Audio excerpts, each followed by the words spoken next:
Welcome back. I'm Errol Barnett at the CBS Broadcast Center here in New York as we continue to follow breaking news out of Washington. President Trump just named his choice, his pick, for the next chair of the Federal Reserve. You're looking at him here.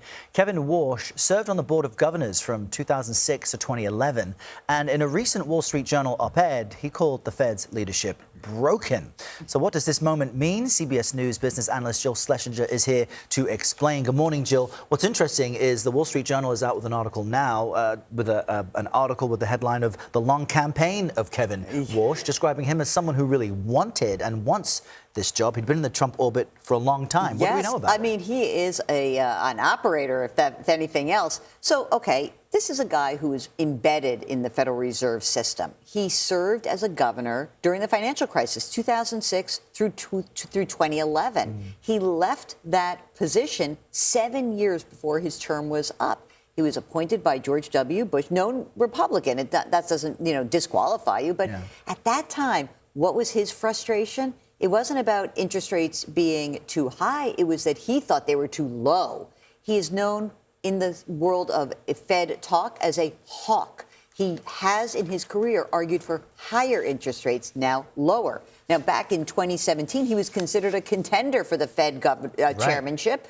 And Mr. Trump at that time, in his first term, chose Powell. So, what I really think is interesting is this guy has shifted pretty dramatically. He's gone from being what's called a hawk to what we call a dove. He has gotten on board and said all the right things to President Trump. I want lower interest rates. I like deregulation. I think that the Fed has to be much more concerned with Main Street and keeping those interest rates low.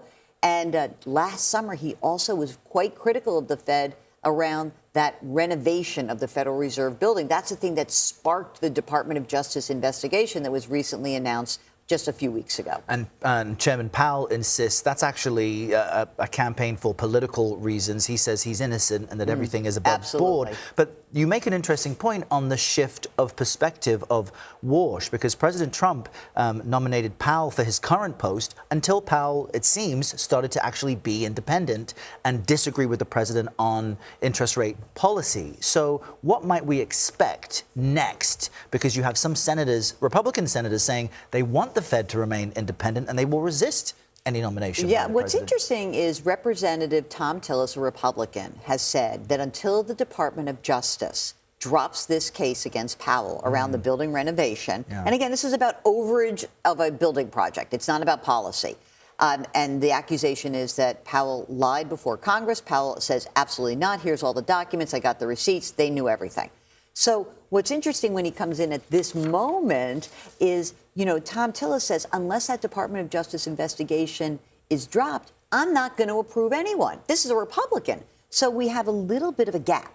Now, let's just pretend it's let's roll the footage forward. And we're in the future. And now Mr. Warsh is the Federal Reserve Chair. He is one of 7 voting members. It has to be a majority of people voting to lower interest rates. So he can't unilaterally say, hey, gang, everyone get on board. Rates are going down. But as each Fed governor comes off, then you have a chance for the president to put somebody in place who would support lower interest rates.